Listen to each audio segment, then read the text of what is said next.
And welcome to the Independent Writer Show. How you guys doing on all the platforms that we are on?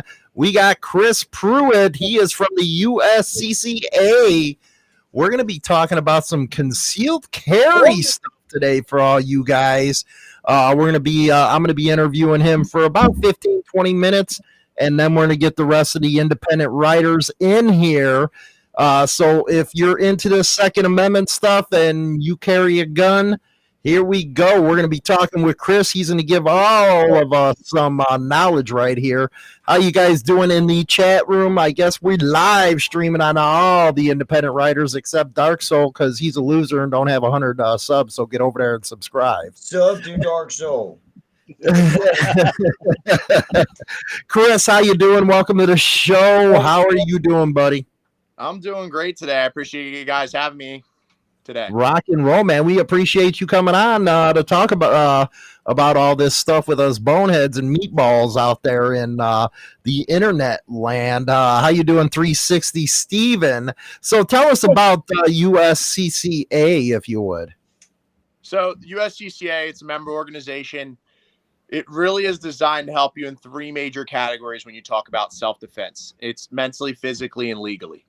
So realistically, what the USCCA's goal is to be, that holistic company when it comes to firearm needs. Everywhere from the very beginning where you're just deciding whether or not you even want to own a firearm, educating you, being there during the process of helping you save your life if you're ever forced to defend yourself, and then also having an insurance benefit on the back end in the case that you have to legally defend yourself, which can be even more complicated. Mm-hmm. You say legally defend yourself. What do you mean by that?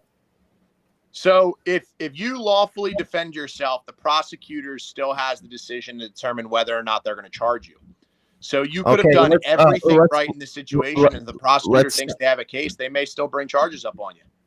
Let's stop right there. It's kind of murky in a gray and black area when you say lawfully. When you had a kid, Kyle Rittenhouse, that did everything right. Why shouldn't that scare gun owners into thinking that they might go to jail? I mean, the theory is we want to avoid anybody going to jail. You want to act lawfully, and if you're ever forced to defend yourself, we want to make sure that you have the resources in order to know how to save your life properly, understand the ins and outs of every self-defense law, and make sure we provide you with the resources and know that you are doing it lawfully and to avoid staying out of jail in the first place. What resources do you supply to? Is this a membership deal that you guys are, or? Yeah, absolutely. So there's membership portions. There's gold, platinum, leader, the three membership levels. The major difference is the amount of training that you actually receive. The insurance benefit's going to stay the same across all three levels, but some of the resources are, education through e-learning and ebooks to make sure that you understand what you're doing and why you're doing it. There's also, there's a reciprocity app, which, is phenomenal for people who are traveling across the country, because what it will do is it'll actually, if you turn your location services on, it'll actually ding and notify your phone if you're traveling into a state where your permit is not honored.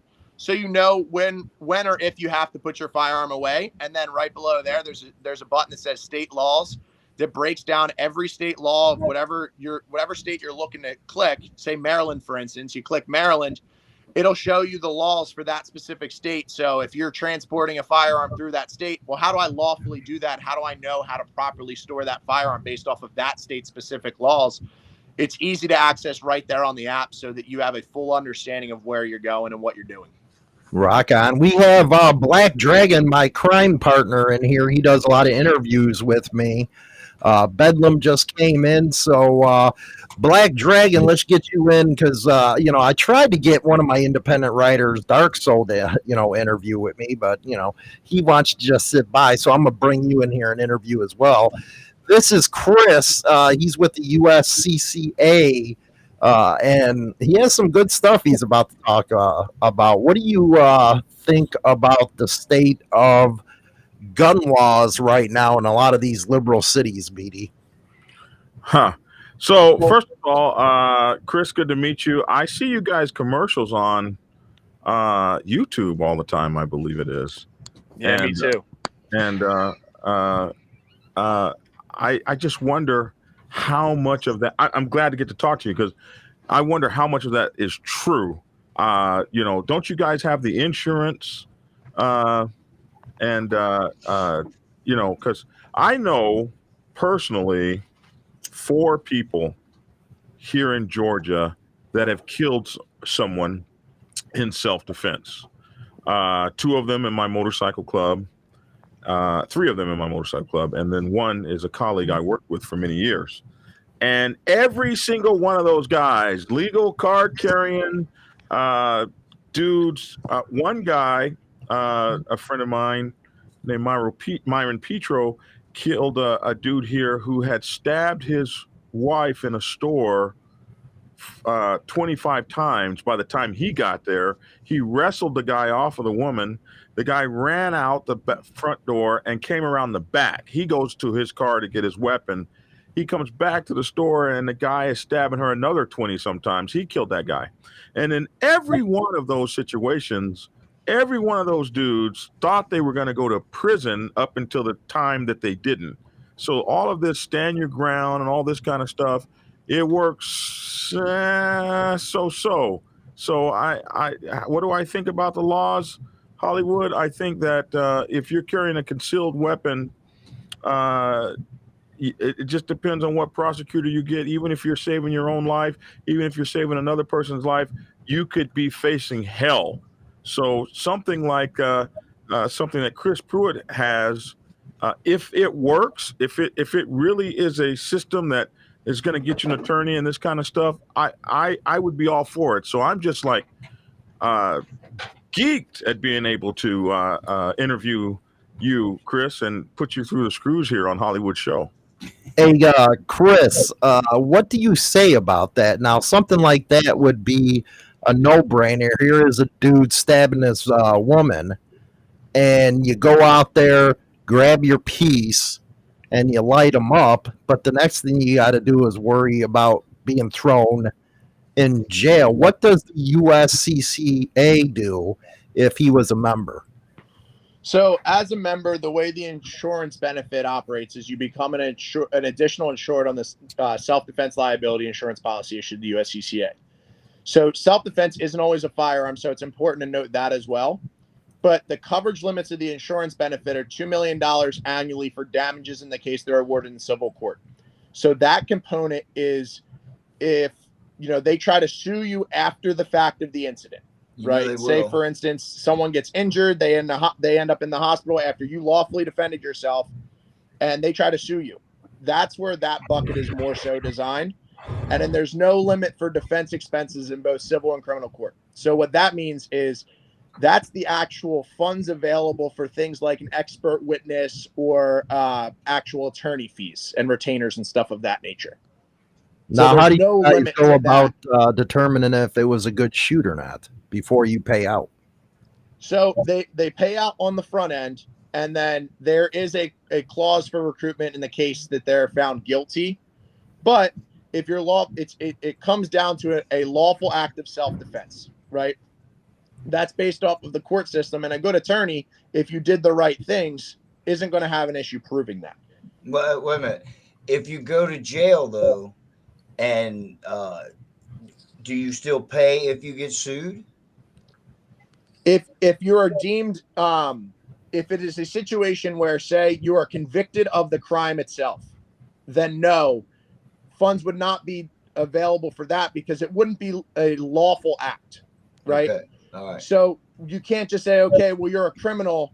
You murdered that guy in cold blood. Here's $2 million to pay out the settlement, right? Okay. Yeah. It's not like that. It's if you lawfully defend yourself and you have no limit to the amount that you can pay for an attorney, well, you're going to get a good enough attorney that he's going to be able to articulate why this was justifiable. And in the first place, that's not something that's going to put you in that position where you even have to worry about that. As long as you're acting lawfully and you have the resources to get a phenomenal attorney, you're not going to be represented by someone like a public defender. That's Nothing wrong why. with public defenders. That's I why love I'm them, but using they're your overworked. insurance, though. That's why I'm using your insurance. So I can't afford an attorney. I'd have to go with a public defender. There's no way in the world. Exactly. And that's the exact reason why the insurance benefit is there. If I'm in Because jail, the it average does me no person good. doesn't have access to those funds. Are you? Do you get the attorney for me? So we will contact the attorney. There is an attorney network of over 1,200 attorneys throughout the course of the United States. They're present in all 50 states of the United States. But in that situation, say you're driving down the road and you see a billboard of a defense attorney that you know nothing about, and you're like, hey, I want that guy.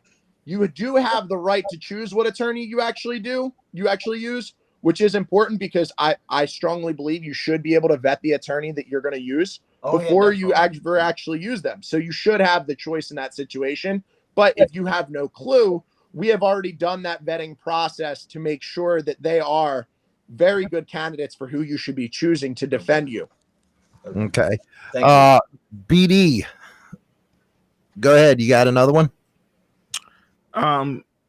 So how many clients do you guys have? And are you just in the United States or are you other places? Yes, we are just in the United States. We're currently sitting over 600,000 members, which in my opinion is very small. It's more so not that people disagree with what we do. It's just that they don't know that resources like this are even available. Right. So well, hopefully they do now. Go ahead, BD.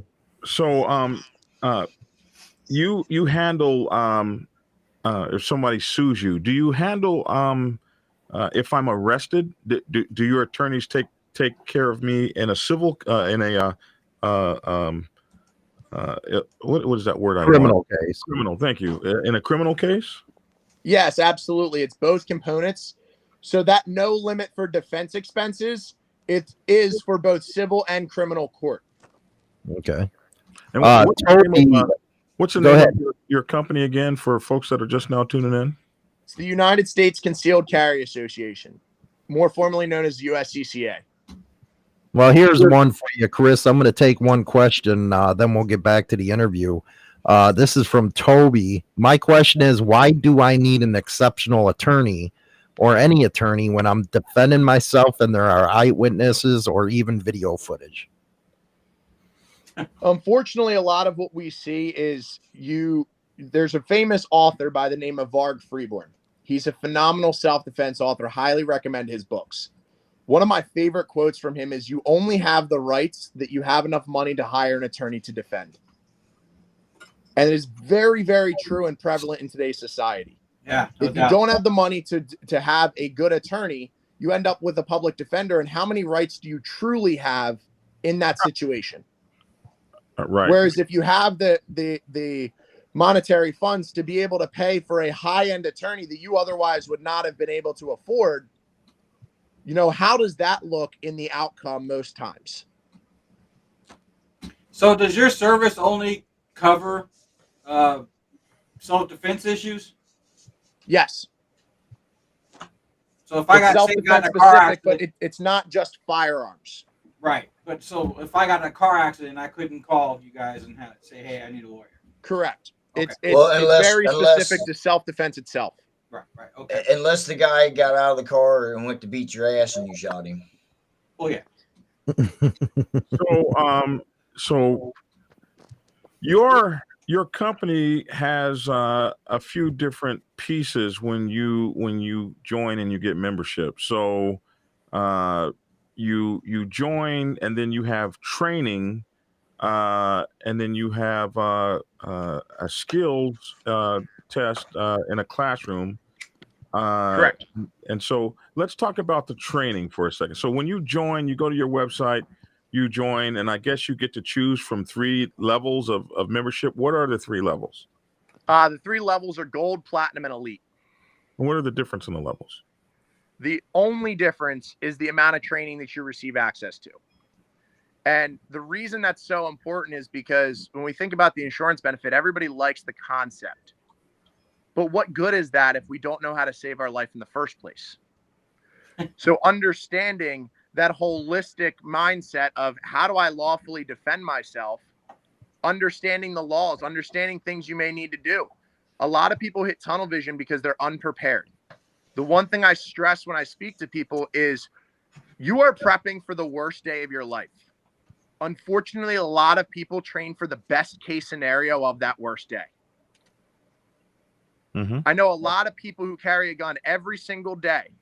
They've had concealed carry for 10 plus years. And when I ask them, when's the last time they practiced drawing from a holster? They go, well, I've never done that. That's something you do as a kid. Come on. But people don't train stuff like malfunctions. People don't go out and train for multiple threats. No. People don't train for, well, what's beyond my target, right? Do I need to clear a better lane? Understanding the difference between something like cover and concealment. You know, if I'm behind a car, we watch movies and you see a cop or you see a bad guy hide directly behind a car door. Have you ever seen a bullet go through a car door? Yep. Goes through that car door and 3 sets of cars down. It's not the best place to be. That's more of cover, where concealment is more of, you know, you're hiding behind that engine block, something that actually has stopping power. These are some of the educational tools that you're going to pull out of these trainings that are going to trigger the second you're in a self-defense incident and put you in a much better situation to be able to save your life in the first place. Well, I feel if you have a concealed carry permit, you should have to do a training course such as what you're talking about, where you go through different scenarios and so forth. I absolutely don't feel that way. I don't either. I absolutely don't feel that way, because that puts a barrier between me and my ability to exercise my Second Amendment. I think Well, that puts a barrier for all the physical attributes you have to do in order to train, is what It's you're just getting at. No, It's just like taking the MS. no, because say you got a training course, right?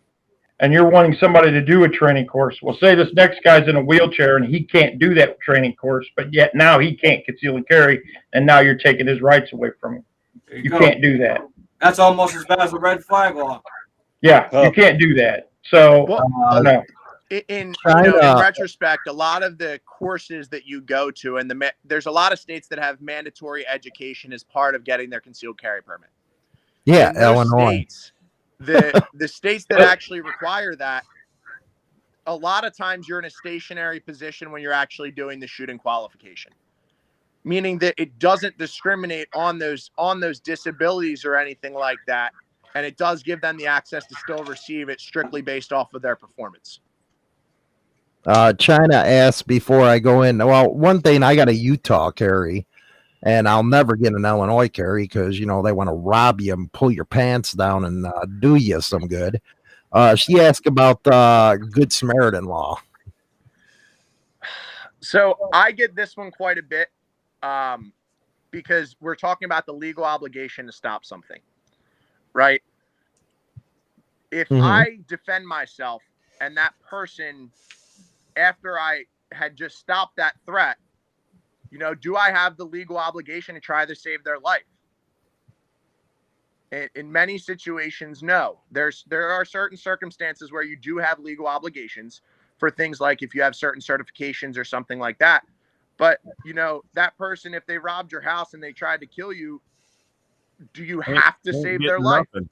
Ain't getting nothing from me. They ain't getting nothing from me either. But in that situation, if you defend yourself, you know, they say it's good to administer first aid in that situation, and you can't be held lawfully responsible in that situation because of Good Samaritan law.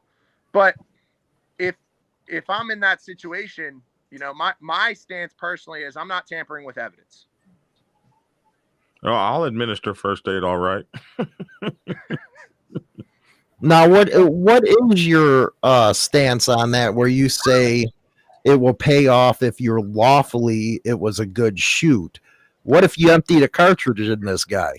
Are you gonna try to and I'm talking about you, but are you going to say he was overzealous or, because me, I got a 38. I'm going to empty the chamber on you until you're not moving.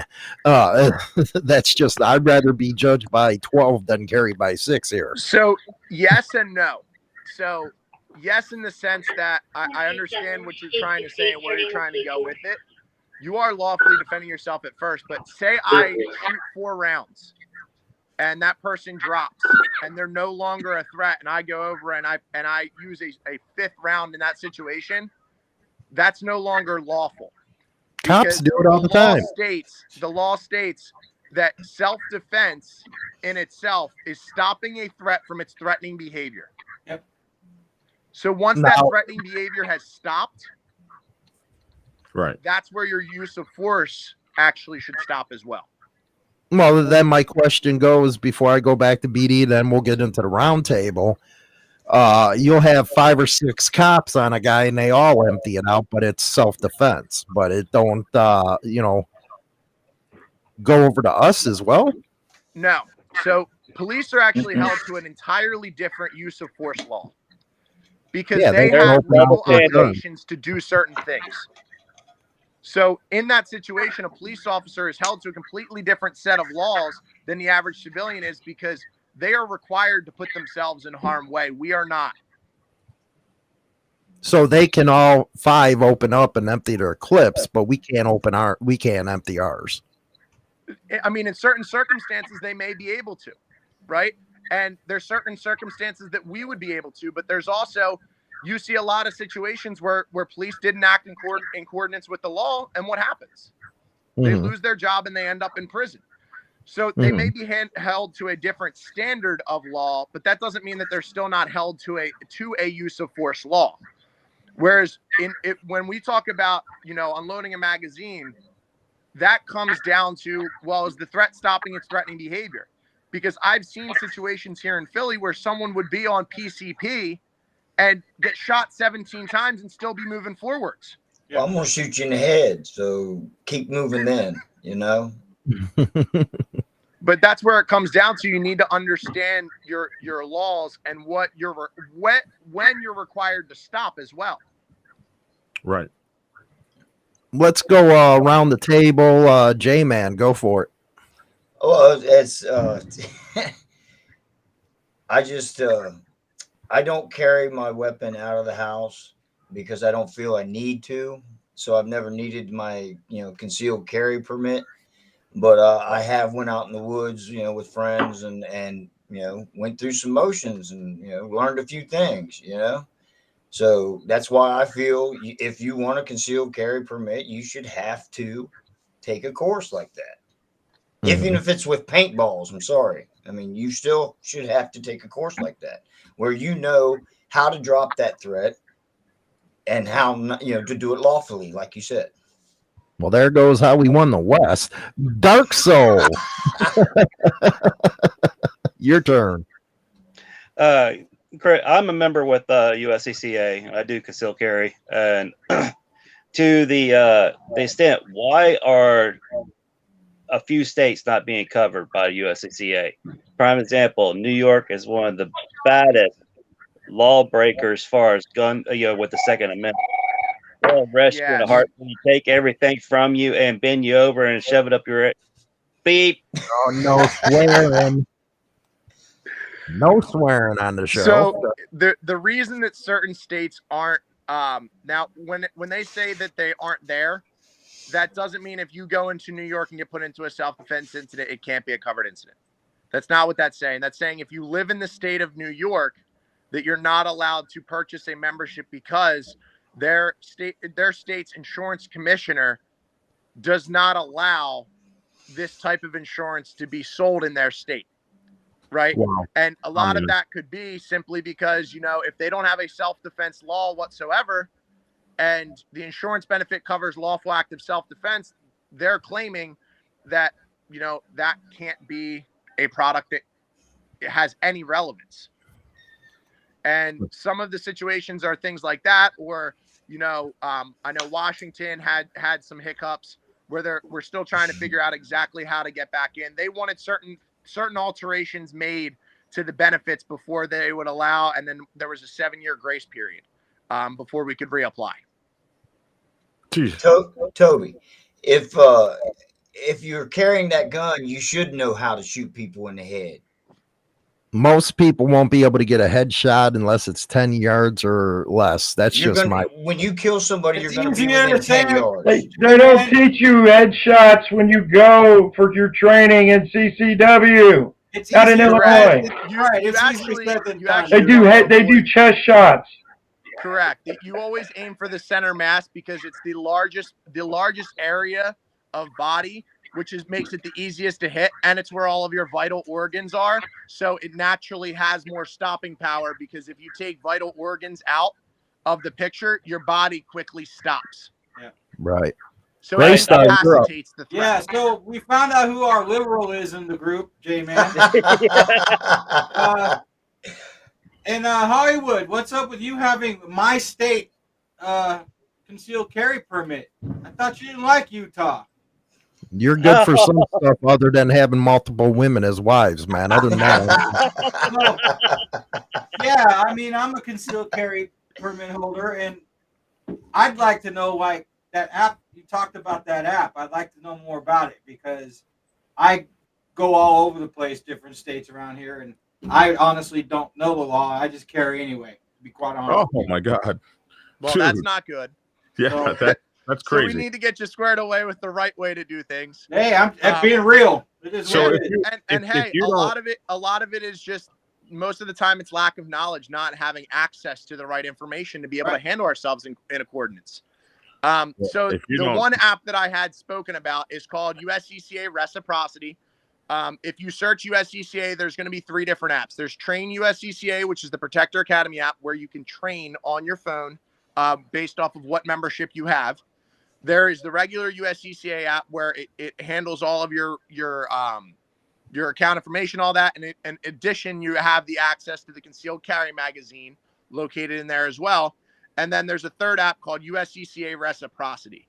Right. That USCCA Reciprocity app is the one where you can take your individualized permit information, you plug it into your account, and it will show you a live map of where you can and can't carry, what states have restrictions, what those restrictions are, and where you absolutely cannot carry. Okay, You also have the ability to turn on location services, where it will ding your phone and say, you just crossed into Delaware from Pennsylvania. If it just gives you that message, it means that your permit is honored in that state, and you can lawfully still conceal carry based off of the permits that you possess, both resident and That's non-resident. really cool. And then if it's a state where you can't carry, it will say, hypothetically, you just crossed into Washington, D.C., and I can't carry there. So it would say, you just crossed into Washington, D.C. from Virginia. Go home. Your permit is not honored here. So I know, okay, now I need to look at the laws, which is a button right below. You click the state laws, you go to that specific state's laws, and when you look at that information, it will tell you, okay, here's the proper transportation laws for that individual state. Here's how you lawfully transport that firearm. So if you are pulled over, the police will not arrest you because you are transporting the firearm properly according to the state laws. And BD, in my defense, gangsters and criminals don't give a shit about this law. don't swear. I'll cut you. So here's the deal. Saying. Here's the deal, Gray Star.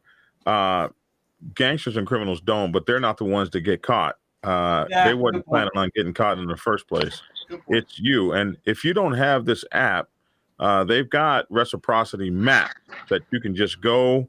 The NRA has one, and you go there, and it tells you where you can carry. It tells you where your license is good at, and it tells you the law. So, for instance, I like living in Georgia because you can just about travel the entire South, almost from coast to coast.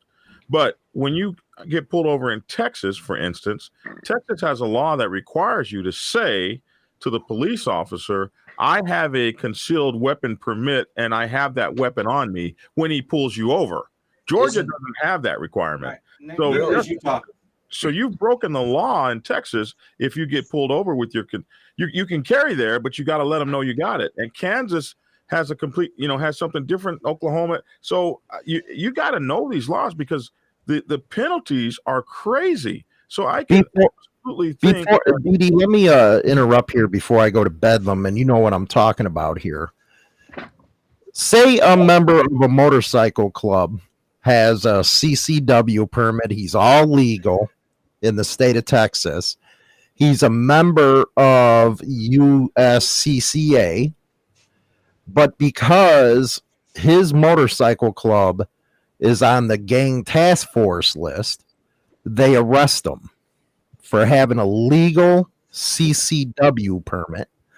Did nothing wrong, but other than be a part of a motorcycle club, and I know that there's a lot of them watching and listening to us right now. What would you say to them? What would USCCA do for them? So in that situation, it is tough because it's not a self-defense incident in that case, right?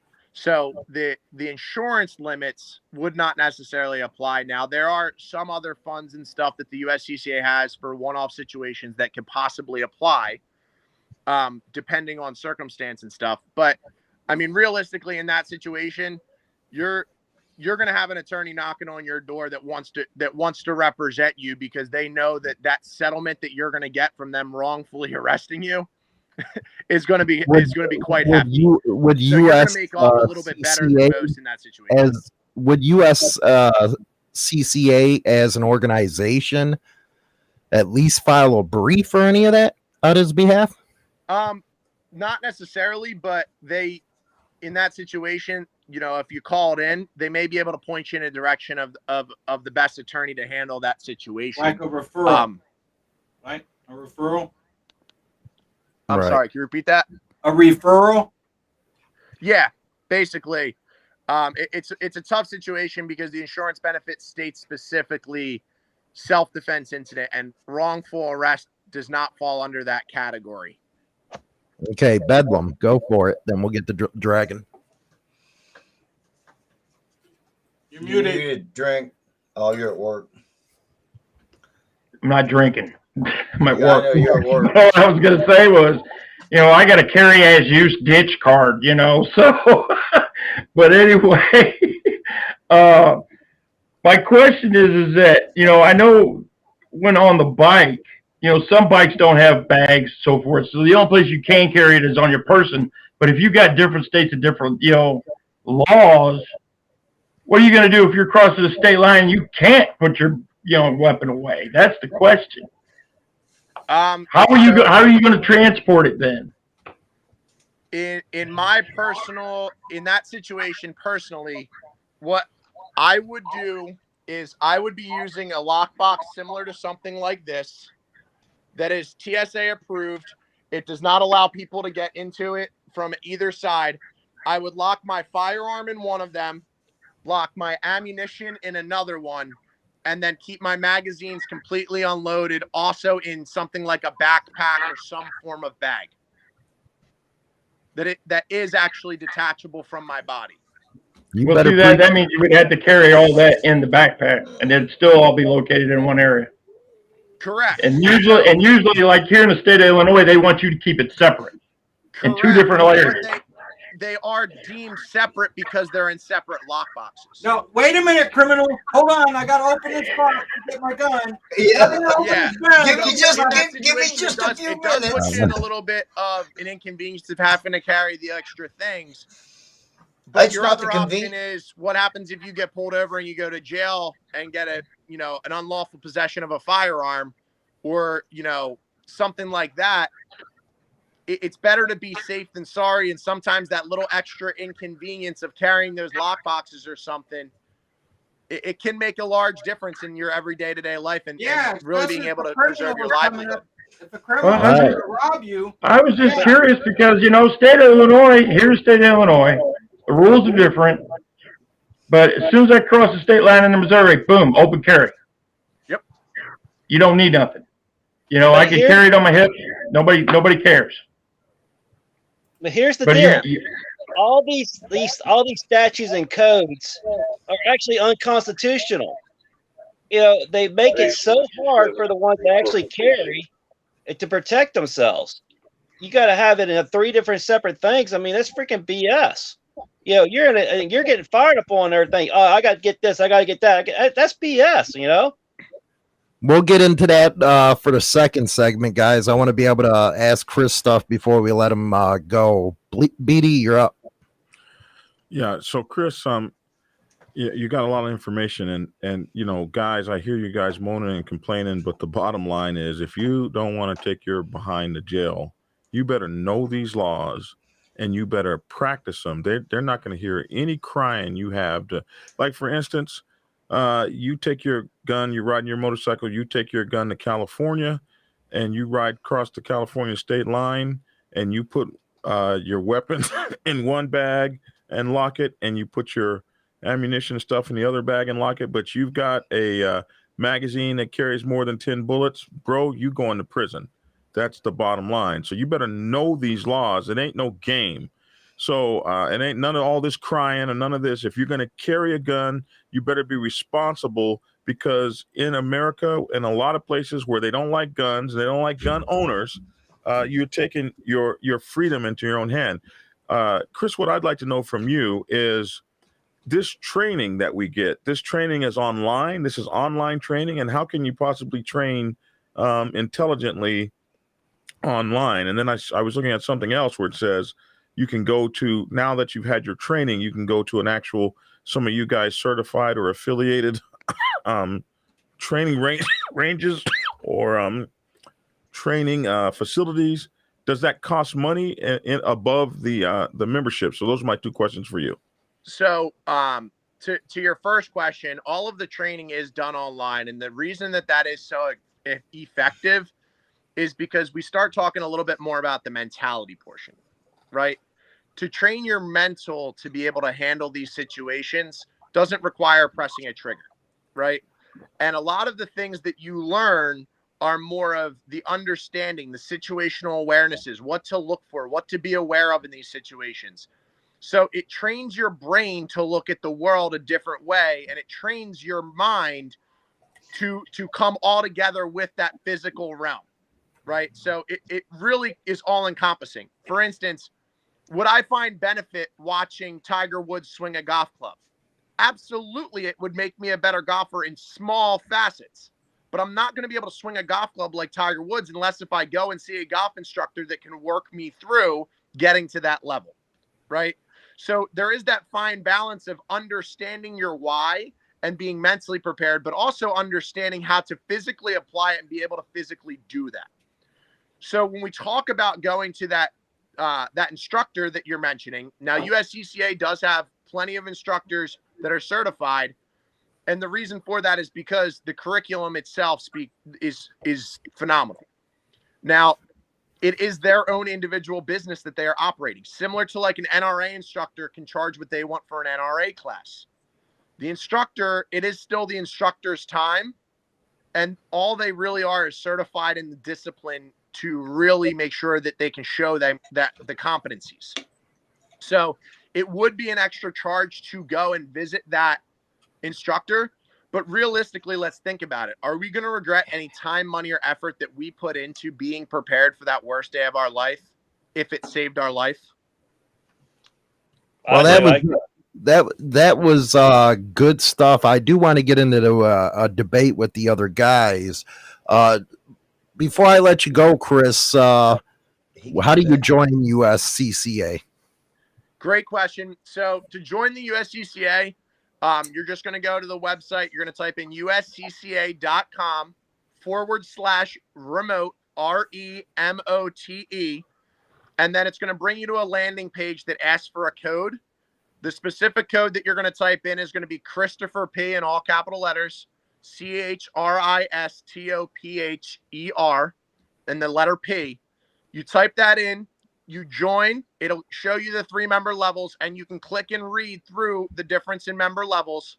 And then you will actually receive if you join at Platinum or Elite, you will receive an additional free gift for joining at that level as well. Or there are discounts. Hold on, let me ask you this. Does joining at every level give you this insurance, or is this above and beyond?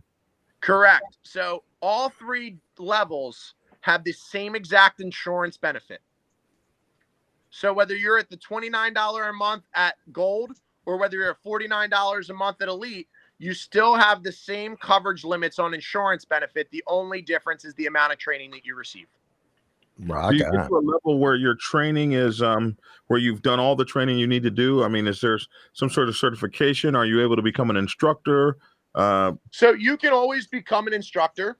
The certifications really, they help in a couple major categories. For instance, on my bag, you'll see that I have some certification patches saying that I've completed those certification levels. You're also going to get a sheet emailed to you saying congratulations on completing this level. And the reason that training is so important is because if you're put into a self-defense incident, they have documented evidence of the training that you've completed that can be exported to the attorney. And when your attorney comes in and they're talking about whether they're going to press charges and the attorney says, here's documented evidence of him doing all this training, do we think he handled it wrong? Oftentimes that takes the argument of your character off the table because you're prepared. You're going that extra mile to be that responsible American in training. So Right. it does yield a lot of benefit on the back end if you're ever put into an incident because there's documentation that you have been training that show that you have a good character. That's really cool.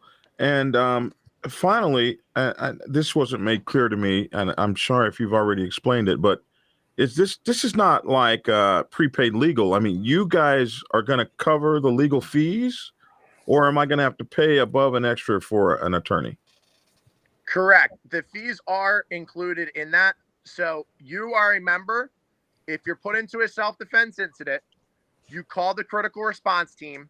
They open the insurance claim on your behalf. Then from there, they get you in contact with the attorney. You are not paying for that attorney in that moment. Okay. So in that situation, say you're proven innocent, right? That cost of that attorney to defend that case, it's not coming out of your pocket. And if they sue you and say they settle for $1.9 million and you weren't convicted of a crime that's under that $2 million threshold, that's not coming out of your pocket either.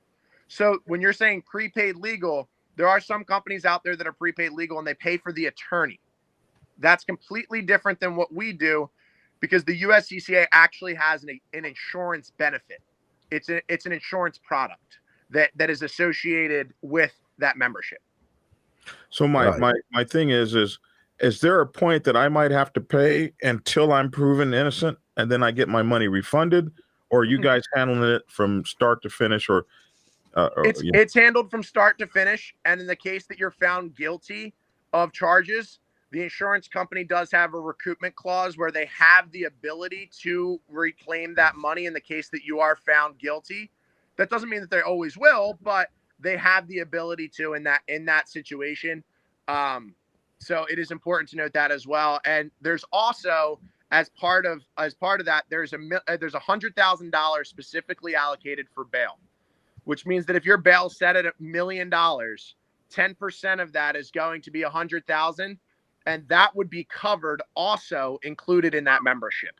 Wow, that's cool. So not just the attorney, not just the damages, but there's also that ability for your bail, and there's also $10,000 available for incidentals. So something like if they confiscate your firearm following that and you can't get your firearm back, you can be reimbursed the MSRP of that firearm because you can't get it back. Rock on. Okay, well, One more thing. You're forgetting one more thing, guys, because we're going to be going into the debate section. They also get $750 up to $750 per day for actual loss of income. Correct. On top of that. And that per day up to is whatever you're actually making. It doesn't automatically go to $750. It's based off of your actual income. Yeah. Oh, gee, I thought I was going to get the whole $750. Well, there you go, Chris. We appreciate having you on the show. If we'll have more information for you guys that are interested in joining USCCA. Really appreciate you coming on and giving us your tips, man. Absolutely. In addition to that, if there's anybody out there who has additional questions that they may want to ask that is on this stream, you can always actually give me a call as well. My cell phone number is 484-832-0031. You can give me a call and I'll answer any questions you may have in addition to that as well and help you through the process if you need help. Cool. Rock on, man. All right, Chris, well, we'll see you later, man. We're going to get into the debate section. We're running a little late here, so we appreciate having you on, man. It was Thank you rock. so much. I appreciate it. Thanks for being here. Thanks, Chris. Thank you, Chris. Enjoy the rest of your evening. Yep, you I'll be do. with you later, Chris. Okay, I'm going to get some debate going, and I'm going to play a little devil's advocate here, and we're going to go around on the round table and talk about it. So I'm going to put the subject out there. Personally, I think it's a good thing if you're really interested in that type of stuff. I think it's a prepaid legal type of deal, and that usually don't work out that well. Maybe you guys that are members, could explain more. Personally, though, I think what's going on in this country, we're so divided, and gun rights is always a hot button issue, that there's always people out there that try to, get a payday off of that stuff. Well, So- I'm confused because I asked him if I went to jail, and he said that I had to pay for my attorney, and then he's telling again. No, J-Man. Wait. Hold Yeah, on. you heard that. We're going to go around the table, man. We're not going to walk all over. Go ahead. Yeah, okay. Now he told me that I had to get my own attorney or a public defender. He said Yes, you have, That's what he told me. I think he And said then he you have- said, then he tells BD that they'll Only pay if for the you're attorney. guilty, man. If you're But he guilty of told- wrongdoing and not self-defense, they cut you off. Up until then, they'll cover you. Okay. Dark Soul, your thoughts? It is. You saying it's a prepaid legal is not. It's a lot more to it than that. I mean, you get your education. I've already taken 2 of their courses. I've been having the. I signed up back in December. I've been looking at it for a long time, doing a lot of my homework. There's 4 other companies out there that offer this kind of stuff, and they seem very legit. And through other people I know that have had it, they're a really good company and representative. Their legal is top notch, and you pay for what you get. To what you were saying, J-Man, if you're found guilty, and that's where it gets cut off. Then you're going to be handed a public defender to go forward. Yep. Okay. In the meantime, all the way up till the investigation, they're with you 100%. I took it that you had to pay for your own attorney. No, that's that's what all I- paid what for. he said. Yeah, if you go to the website, to their website, and it breaks it down for you what it's actually covered or not. I mean, they even go further to having the red flag laws. If you get in a red flag law situation, you're covered. And the way this, got to watch what I say because we might be listening to. They come knocking on your door and trying to take your stuff for no apparent reason because your neighbor don't like you. They're there to protect you. You know what I'm saying? And Go ahead. and the benefits of it and everything to make sure my family's taken care of while I'm sitting in that freaking cell waiting to be arraigned and all that mess. That extra $700 up to $750 a day to cover, along with my attorney fees and stuff. I'm gonna tell you now, I can't afford an attorney right now. I mean, I'm pretty well versed. I'm That's pretty what I well was versed in the saying. laws That's now. exactly what I was saying. I can't afford attorney. I'm pretty well versed with the laws now, and the only way is actually getting into the books and actually studying stuff. You're not taught this at school. They want you coming out blind as a bat at school and not knowing everything.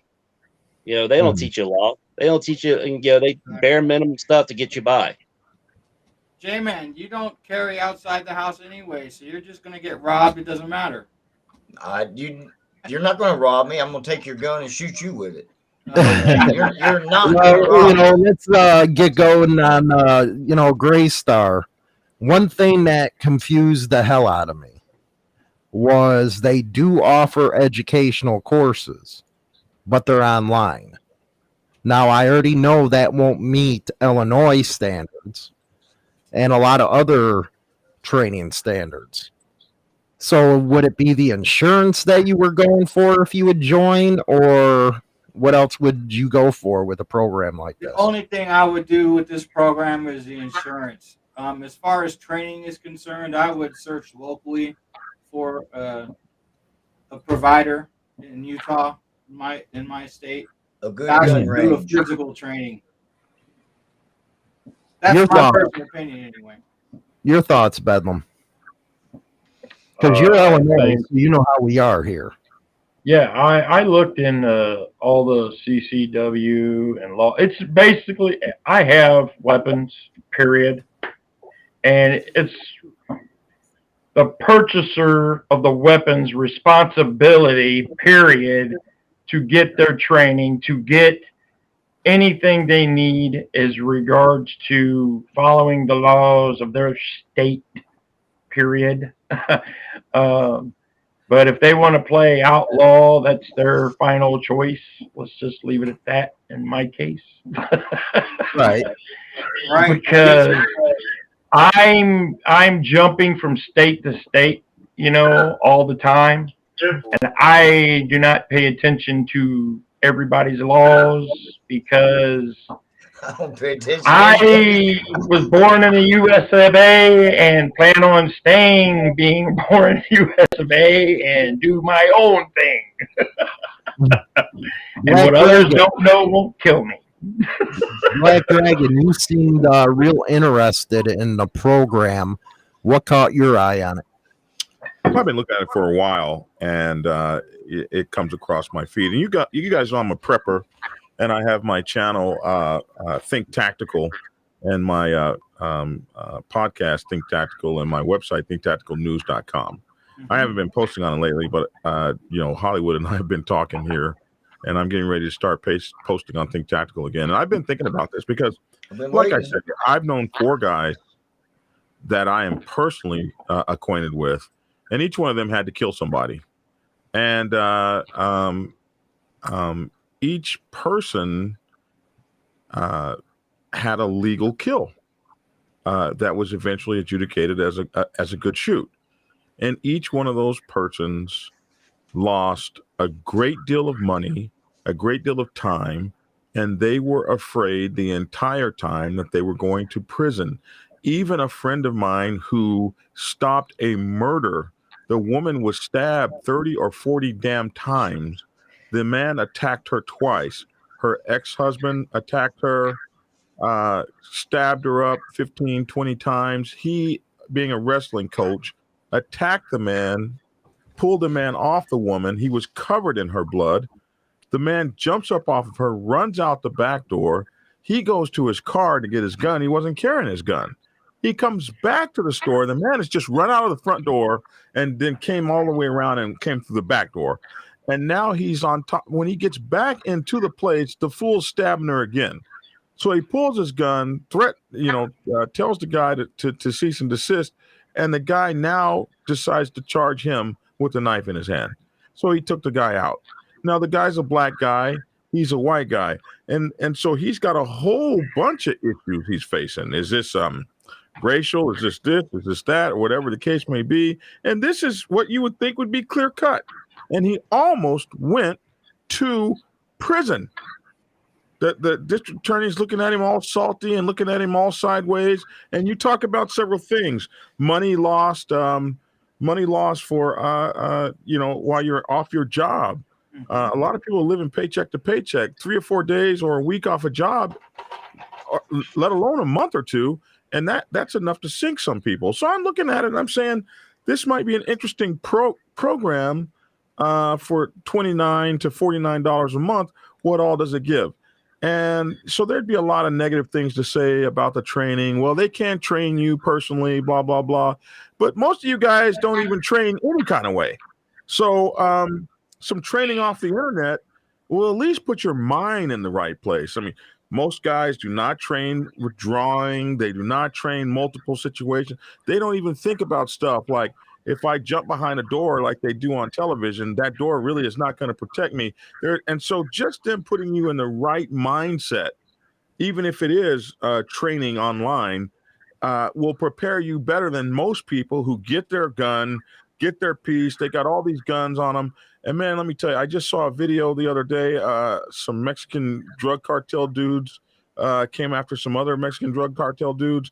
And the other dudes were partying and drunk, and every one of them had a gun, and they got so murdered.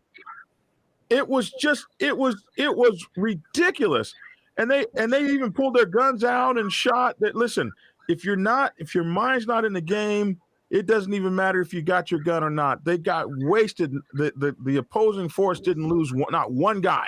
It doesn't matter if you're trained either. That's another reason I don't carry when I'm out riding and things like that, because I don't know if I'm going to get drunk or if I'm going to get high or if I'm going to get this or if I'm going to get that. So, I don't want to be put in that situation.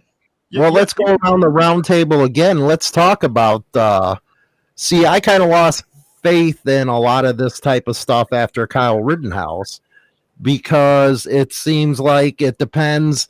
Well, if you were in Chicago, your ass is going to jail. It's just the way it is.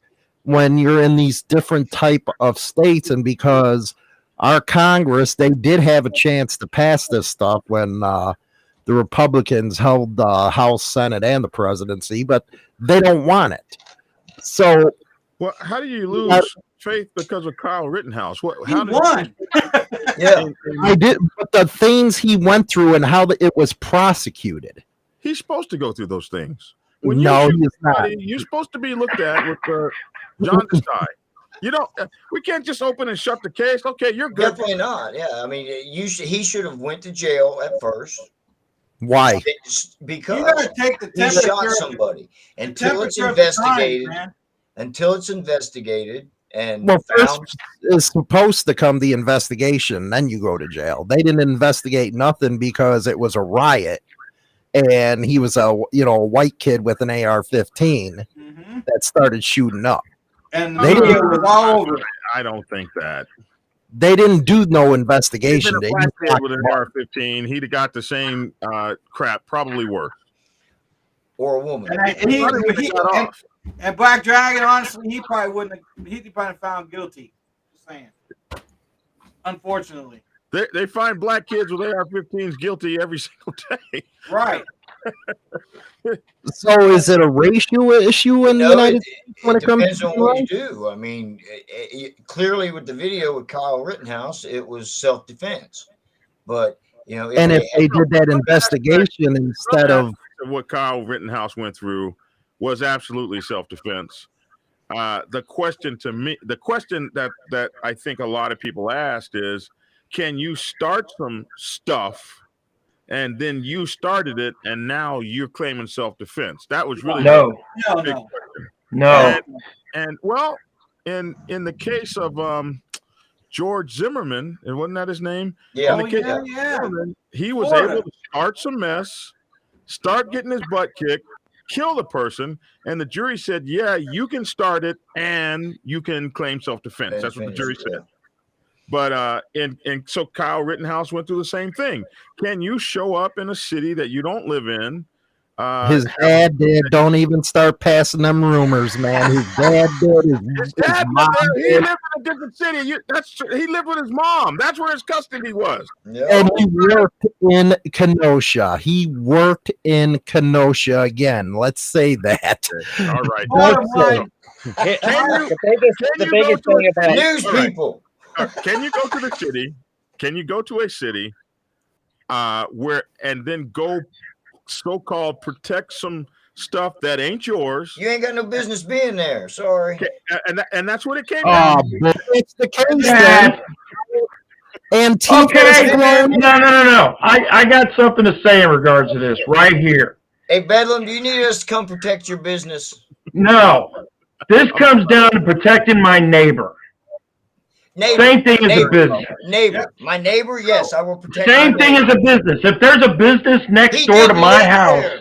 He didn't live there, Bedlam. it was his grandpa's business. Huh? I never It heard goes of down to the same grandpa's scenario: business. house or business, neighbor or business. If I got a business and I know the guy and he's living I live next door to it. You think I ain't gonna help that guy? I'm Being an protecting. American, a true Hell yeah. American. There's that good Samaritan crap. No, well, actually, but Because we had Antifa being flown in. They were that's professional the rioters. Go no, ahead, see, Bevan. that's the thing. That's the thing. If I got a neighbor, I treat my neighbors well, all right, and help them as much as I can. And hell, I had a vet that died. I had a vet that died 2 years ago because somebody killed him in his house right across the street from me. Okay? Gunfire, everything. So if I would have known that and been home, I would have ran over there and helped protected him. Period. Wow, I shouldn't have got on Kyle Rittenhouse, but So I'm going to tell you what.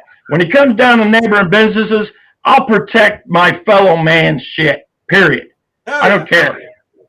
Totally agree. we'll get to your response in a minute, Black Dragon. I got to get Dark Soul in here. We debate on independent riders, Black Dragon. Yeah, you can't. Never mind. Hey, liberals just need to be quiet, J-Man. Take your paintball gun and go somewhere, buddy. Take your paintball gun and go somewhere. You bring Hey, the man. paintball gun, fight. Hey man, go puff a little bit. Go puff on your little pipe there for a little bit. As soon as we're finished. Let's grown men do what we need to do. Shaggy, you're correct on what you pointed out.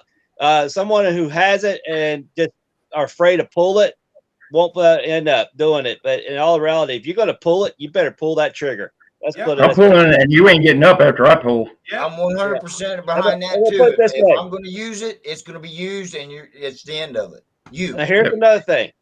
I'd rather have it and not use it, and not have it and be left out in the blank.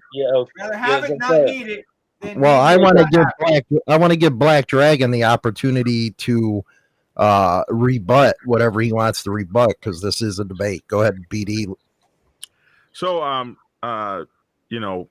there are elements of what Kyle Rittenhouse did that at some point he got to a point where he had to damn defend himself. And I don't care what you say. At some point, people hitting you with skateboards and trying to jump on you, and another guy pulled a gun out. Those are all people that probably needed to go away, and a couple of them did. That's what you call the force continuum. The threat force continuum. I totally agree with it. If he's getting attacked by something, he's got full right to shoot.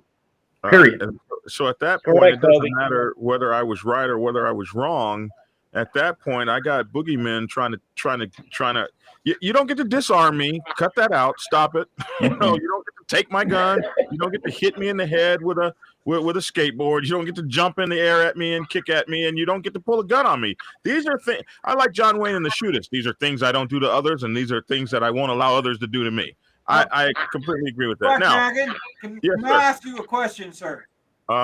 You are trained in martial arts, are you not? I am. Therefore, wouldn't you be considered a weapon as it is? Yeah, but I'm an old weapon, man. These knees. Come on, man. You're good for 4 more. Come on. I'm an outdated weapon. They're going to retire me with the howitzer. The howitzer's a weapon too. Do they use it anymore? Hell no. So I'm just saying, like the one you were talking about where the guy was stabbing his wife 20 times. If dude was trained in martial arts, he wouldn't have had to go out there and get his gun. He was a wrestling coach, so he was trained in martial arts. Wrestling is martial arts. But, man, he had sense enough to know the first time I wrestled that guy off his wife and I was all slippery with her blood and I was able to get him off, that was lucky. You don't see cops. Cops get trained too. They get trained in nightsticks and billy club, right. but they're not fixing to pull their billy club out and go after your butt. Yeah, they're going to use their weapon. Now, right. He might have got stabbed too. You're right. Now, Jammin, I love you, buddy, but J-Man. I always call him Jammin. J-Man, I love you. You follow my show. I absolutely love you. But I have to disagree with some of this. I don't agree that you should have to in Georgia, you could be mentally challenged or whatever the case may be. They're giving you a gun. This is a shall issue state, and you have the right to carry a weapon. And you ain't got to take no courses or none of that. You have a right to carry, and as long as you haven't beaten your wife, broken the law, you're not a felon, you get a weapon issue. You get a license. All you got to do is take your $45, and I think that should be illegal. But you just take your $45, $50 down there, get your fingerprints taken, and then you give them another. It comes out to about $100 all total, and now you got your weapon. I think that is too much. I think there are some people that don't have $100, but Well, we don't have let me ask you this, BD. You're in Georgia, and I'll go around the table on this question. Do you think there's a disconnect between rural and urban way of thinking about gun rights?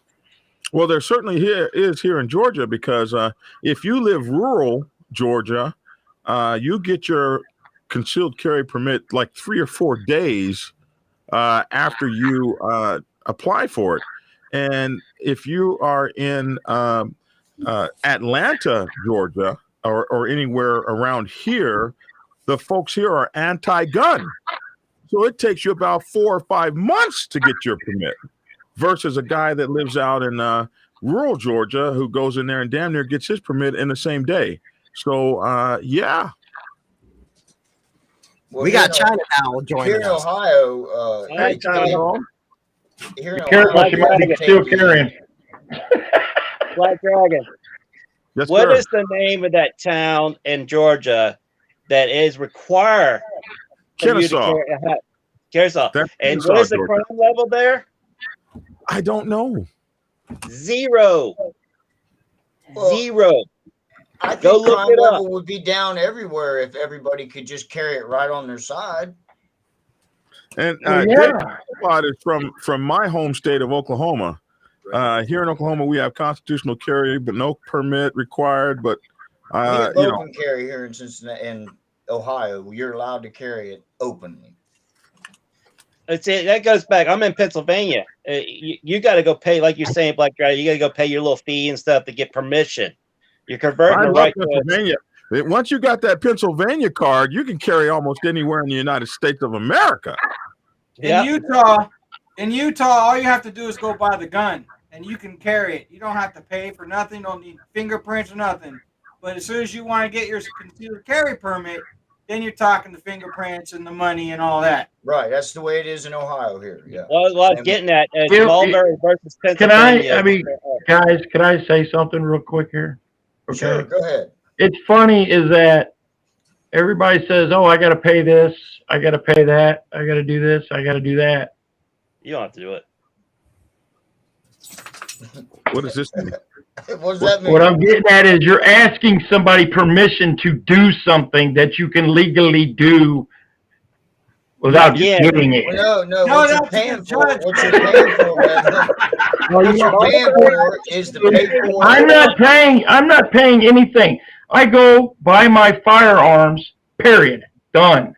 Okay, you don't have a concealed carry permit. Well, I want to get is Tia If there? you're wanting, it's what the problem here is, the more people that know what you're doing is what makes it illegal. Okay? That's like Brock Dragon just said. He has channels about his prepperness or what have you, right? Now, if I'm prepping in my house, do you think I'm going to tell everybody I'm doing it? Hell no. No. Hey guys, I You want to get where I'm get going. right. I'm going to get the girls' opinions on this. China Doll happens to be afraid of having guns around. Since when do you want their opinion? Because women, let's get Tia in here, BD. I have a FOID card. Yeah, you got a FOID card. A what card? FOID. Void card. You have to have a It's FOID not- card here in Illinois. Firearms Yeah, owner Just identification. own a firearm. Do they Okay, actually China let you Doll. guys have guns there? I heard that you couldn't even have a gun anywhere in the whole damn state. Yeah, you can have a gun. We do. China You just Doll. gotta have But a you Utah can't carry them carry anywhere, permit. can you? So for somebody like China Doll, I think I scared her because the first gun I let her shoot of mine was a 357 Magnum, and it shot me on my booty. I let her shoot a 357 long barrel Magnum. Yeah. No more. No Yeah, more. I that's the won't. way to introduce the girl. Put a cannon in her hand. Yeah, right? Yeah. Give it You're not a dirty, Harry, man. Hollywood. What's Way to up? go. Well, I tell you what, that Hollywood. Yeah. How do you feel about concealed carry? How do I personally feel about it? Well, I can use examples like the gas station. I mean, personally speaking, it would freak me out. I mean, I don't, I mean, y'all got the right to do what you got to do, but working at a gas station, we got enough issues at a gas station. Like I've been there, China. I've been they there. expect us to chase people that drive off with gas, and I'm sorry because I don't know what the heck they have on them, so I don't agree with that. But I mean, to each their own. I mean, How I do you get to personally drive off with gas? Don't you have to prepay? not at ours. Well, A lot yeah, of gas here stations in Illinois, you do not have to prepay for it. You you just don't have can to prepay flip here either. the thing and Wow. pump the gas, Man. and they can just take off, which they do. The They- That's police not and where brother it come men. from. And they want us to chase the people that are driving off, and I'm like, there's no way I'm chasing these people. You don't know what they got on them. So you wouldn't be I'm not a fan. more secure if you had a gun underneath No. the register. Let's just say No. she does have a gun under the register, okay? If I did have one under the register, then they wouldn't let me use it. How about Tia Black Dragon? How Yeah, she she's feel trying about to she's trying to get herself together. Tia has her concealed carry. There I you went and go. got that for her. Well, yeah, I it think- only cost $100. What do you mean only? You in the wrong state, man. It was. I think it's like $25 for the fingerprints, and then there's a certain amount if you want a 2-year license, and if you want a 5-year license, it's like $75. Some mess, and Right.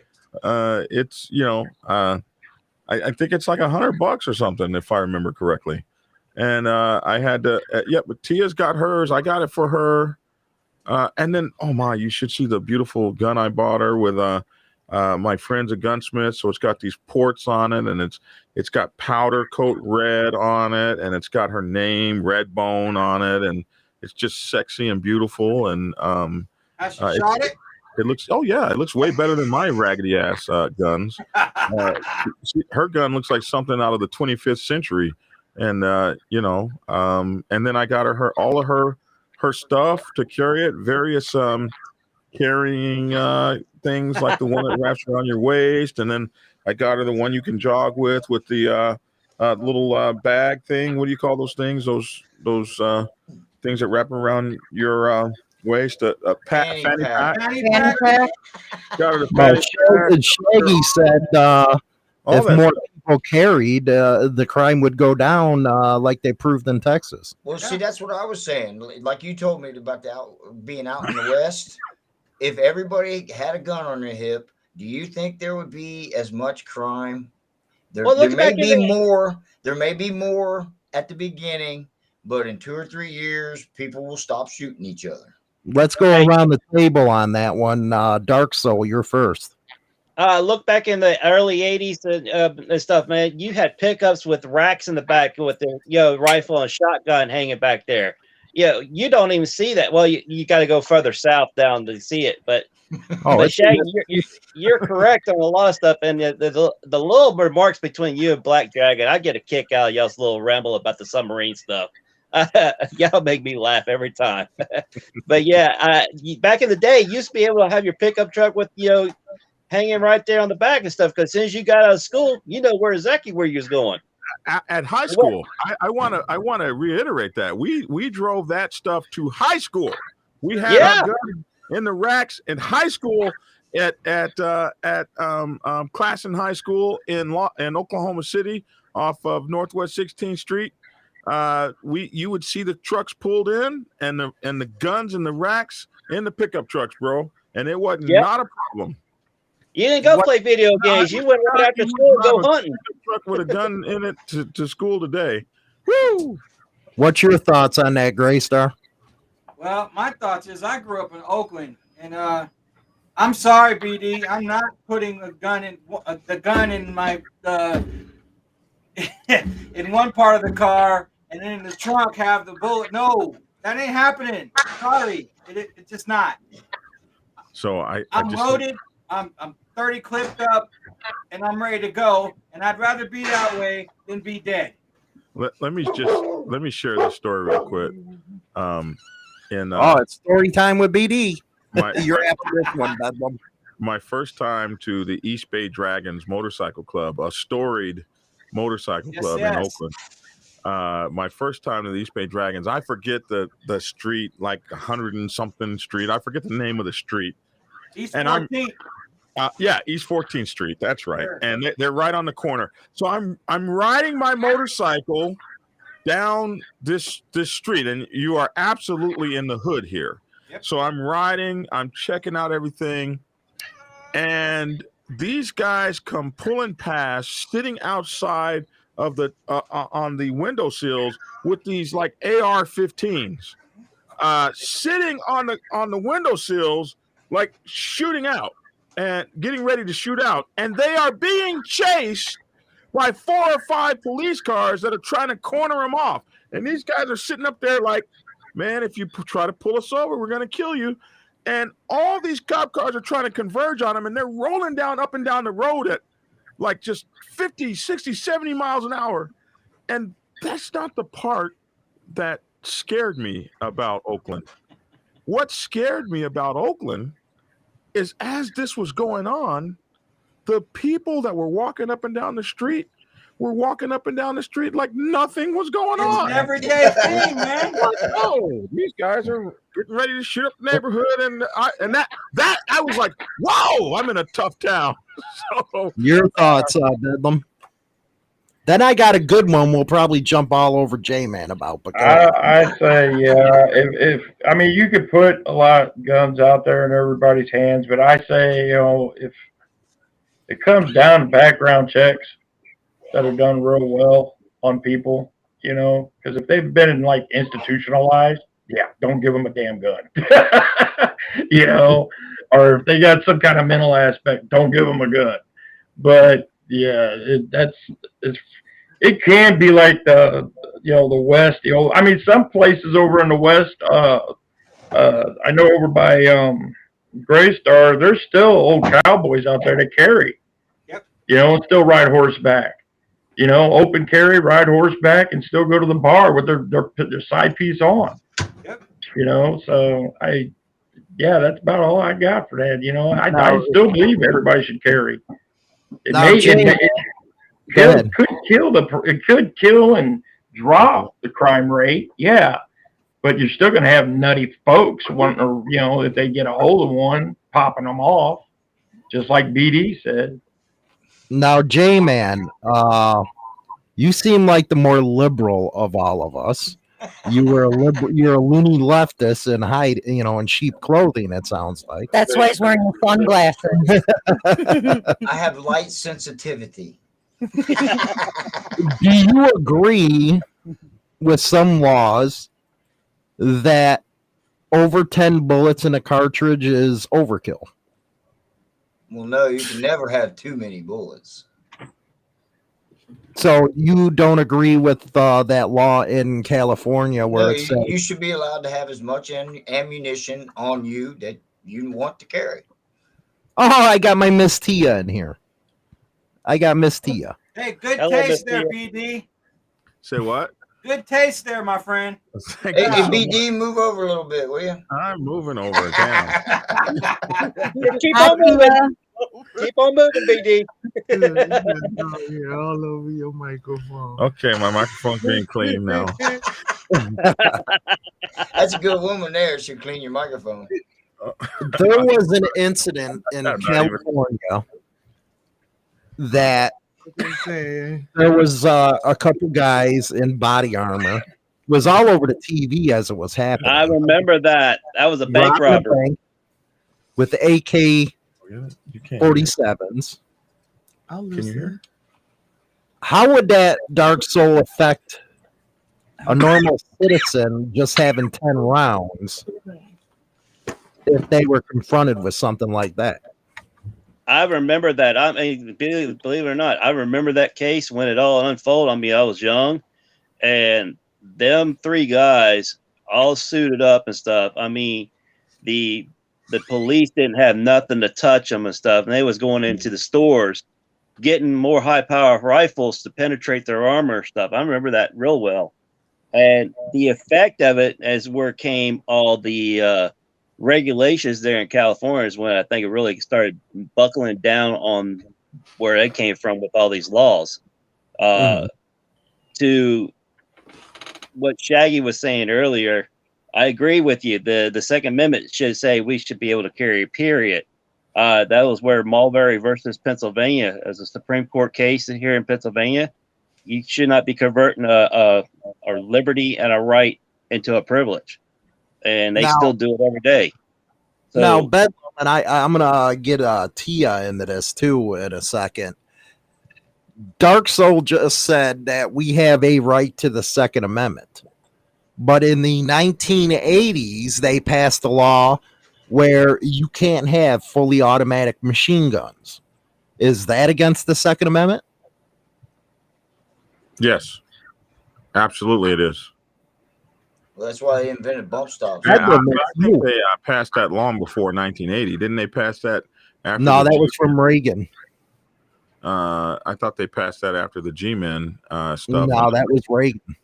Okay, so, but yeah, it's against the law because during the time that we had guns and the Second Amendment was created, there weren't machine guns, but these guys were using the baddest guns available, which was the musket that you, and if you were a hardcore cat with it, you could reload that thing in about 13 seconds. So, you know, compare that to arrows. You're dropping a musket ball every 13 seconds. If you got 3 or 4 guns, you know, you're a bad booger. So that was the machine gun of the day, and I think that you should be able to have machine guns, and you can have a machine gun if you want to pay for the license. So, you know, if you got money, you can have a machine gun, and I think that's foul. That's our What country about in you, a nutshell. well, hold up. I don't understand. What do you mean pay for a license for a machine gun? Yeah, if you're ready to buy the license, you can have a machine gun. I think You trying to say so? I have to buy. I have never heard of that. I mean, I know you can buy parts and build your own AR-15. I have never. I'm assuming you could probably do the same for a machine gun, No, and not get a license. Own a machine gun in the United States if you buy the machine gun owner's license. I don't know what it's called, an FFL or some number. Yeah, FLL Class 4. Thank you. Okay. Yeah, I've never heard of that. Go ahead, Dark Soul. You seem to know this subject. Yeah, for you to own a machine gun, a fully automated machine gun, and everything, you have to have passed through several level of clearance. Have to have an FLA Class 4 to even do it, and you're even very strict on what you can do. There's a place here in Pennsylvania. It's called Washington, Pennsylvania Gun Range, and you're able to go there. I think there's a couple other states that have it. You're able to go there and on their fire range and unload. And you pay for everything. Don't get me wrong; it's not cheap. But if you want to shoot a fully automatic 50 cal, let it rip. You know, they got tannerite there and so forth like that. So That's I mean, the American way. You got money, you can do pretty much whatever you want. But I wanted to bring something up. I mean, you mentioned about machine guns and everything. You know, the Gatling gun. You know, back in the day with the crank, that was the very first machine gun, repetitive arm machine gun back there, and that was what in the 1600s. I have a different definition of crank. I'm an old school biker. So I mean, you know, machine guns were around very in the early days and stuff. I mean, all the way back from the Civil War that they had them. You know, and I'm just a history buff on something like that.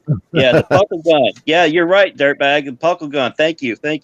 Yeah, the buckle gun was the very first machine gun that came out, and and then the Gatling gun was after that, the repeater, and you guys saw that through history. You see the guns that you evolve through time, through the years. You had your what the Navy was the big old huge oh man, I'm going blank now. Oh my goodness, the big black powder with the big end on it and everything. It basically is almost like the big shotgun, back in the day. You loaded anything and everything you could to get into it and freaking fired it off when you went to go cross over to another ship. The black powder one, right? Yeah. China Doll has a question. Go ahead, China Doll. All right, here's my question. Everybody's spending all this money for FOID cards and concealed carry cards and all these insurances and all this. Well, what about all those people that aren't spending any money and they still carry? That's my point. That is exactly my point. Thank you. Don't get me wrong. I spent my $100. I got my FOID card, but I got my FOID card just to get my pistol, my weapons and so forth. Don't buy nothing else. Thank you, Frank, of the blunderbuss. Thank you, Frank, for getting it out there. There's all these people throughout the United States that ain't wasting their money on this, and they're just gonna carry anyway. Look at Chicago. I mean, hell, we're right by Rockford. They carry. They don't have no damn permits. Well, I want to get Tia in here. And you all talk about Chicago. Bring your asses down here to East St. Louis. Come on.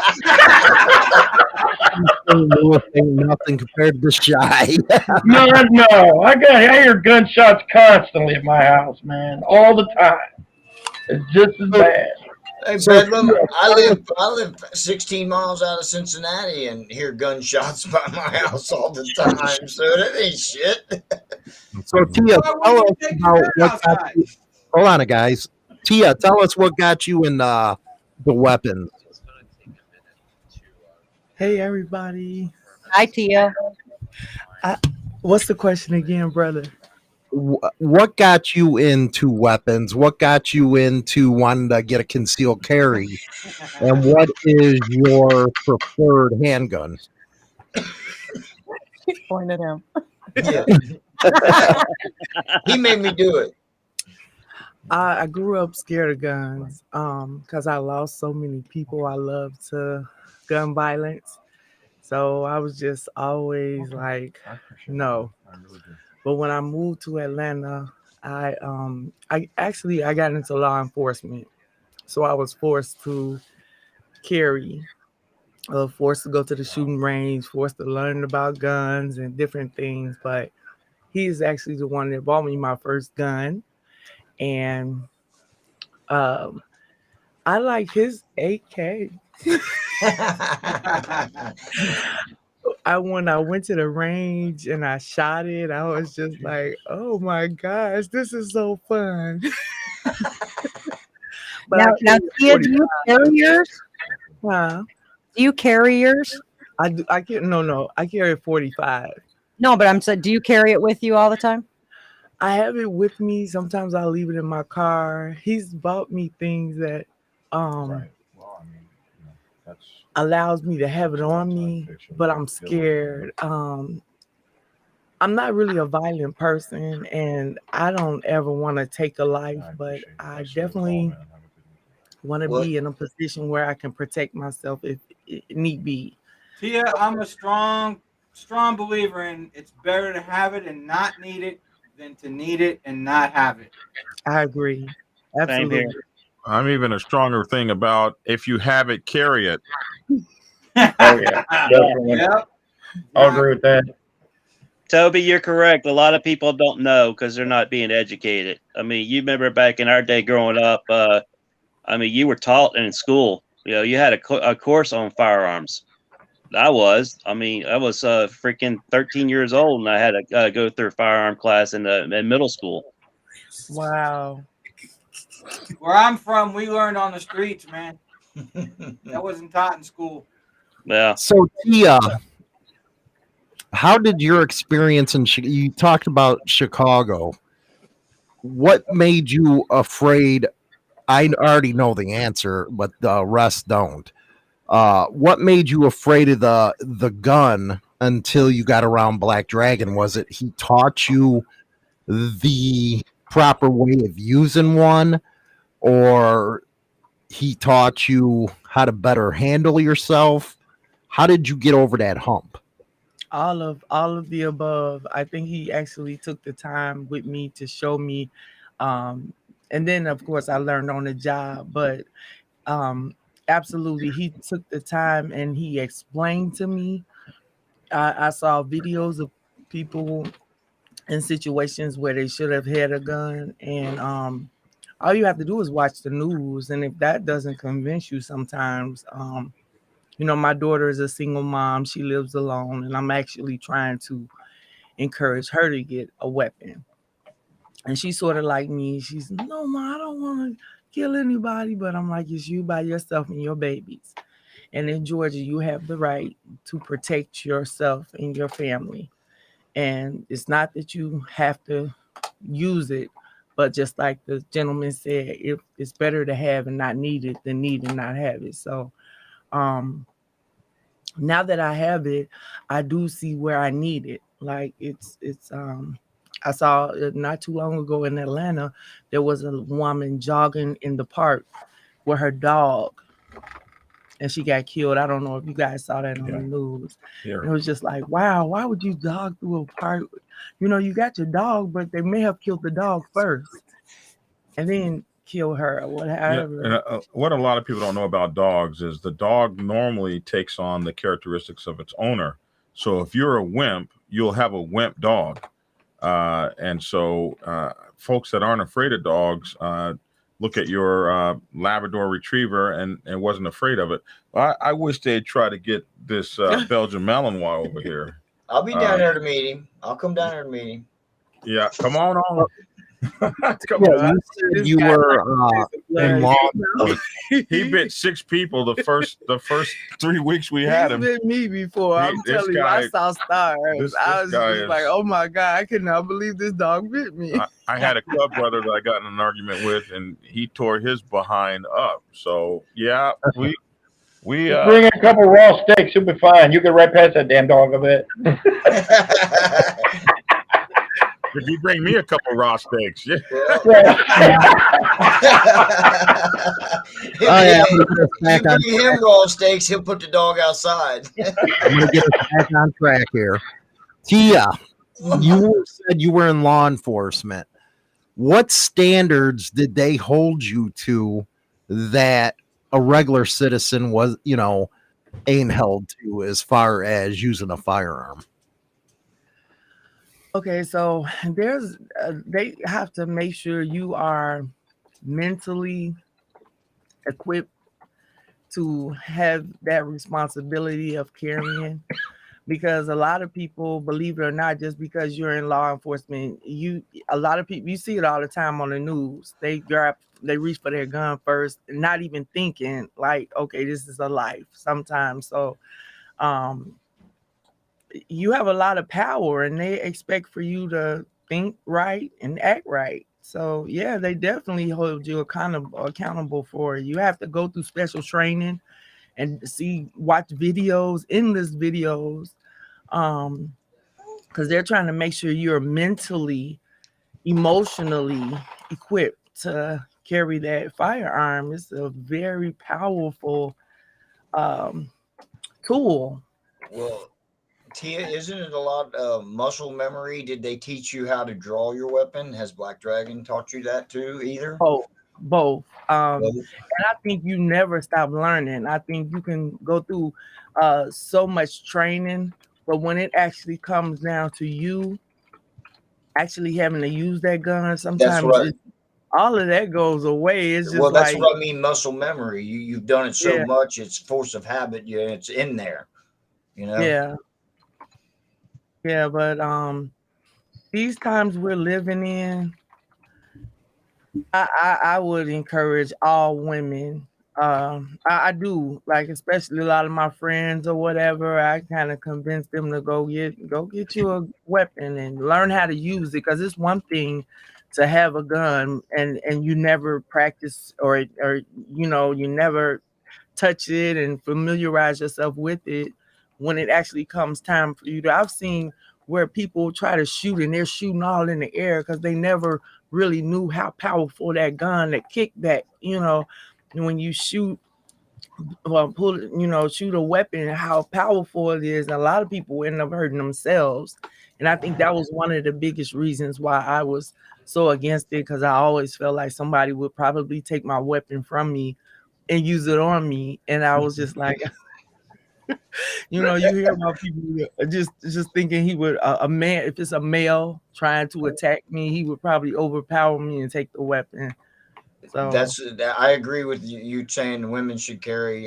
Yes, I agree 100% with that women should carry.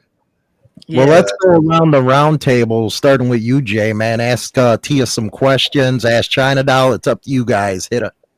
Well, like I was saying, I agree that women should carry because these dumb MFers that pull up to the car next to you, you never know what they're going to do.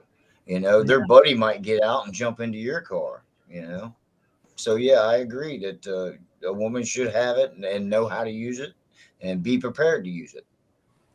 Yeah, I saw an instance where a woman, and she probably was a very petite woman, but got into a road rage, an argument with a gentleman about his size. And they're going at it, like barking at each other. And she pulled out her, he tried to attack her and she shot him and killed him. But it was like, well, what was she going to, I don't know. She could have handled it a different way. I really basically saying, BD, you better start walking some more. Go ahead, Jay, man. Well, if my daughter's in that case, in the same scenario, I would expect her to kill the person too. In the same scenario. So, Dark, so good. Ask Tia or China Doll anything. So, how long you been on the law enforcement? Oh, almost 20 years from security and armed security and all of that. It goes back almost 20 years. Really since like 98. So, yeah. Okay. All right. But, yeah, I agree. Actually, J-Man, everyone should carry. It's just not just women, everyone. And you should start them young. You should start them young. My daughter was 13 when I took her to the range, and then I signed her up for the NRA classes here in my town. She is listed as a sharpshooter, and wow. And there's a place, indoor paintball, where you can practice urban type scenarios.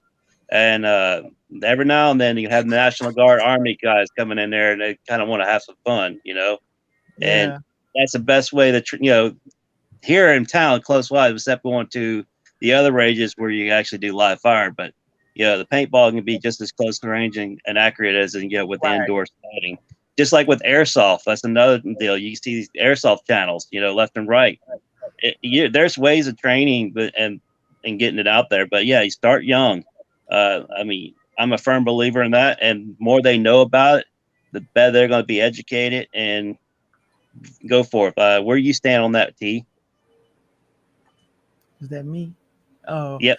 I absolutely agree with you. And the guy that taught the class when at my job, when we had to go to the shooting range, his children are your baby's age, 13 and 15, and he has them in the range, and they have their own guns, and he teaches them how to hunt.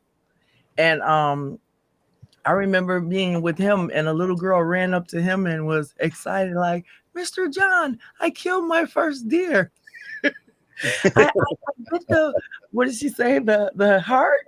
Yes, she's I ate it. Wait, I bet it. And I was saying, I was like, oh my, this is a baby. And she was so excited, just a little bitty thing talking about, I killed my first deer. So I was just like, yeah, I agree with that. I think, and what you teaching her, that's awesome. And that's gonna be something that you guys can do together. Yeah, we do.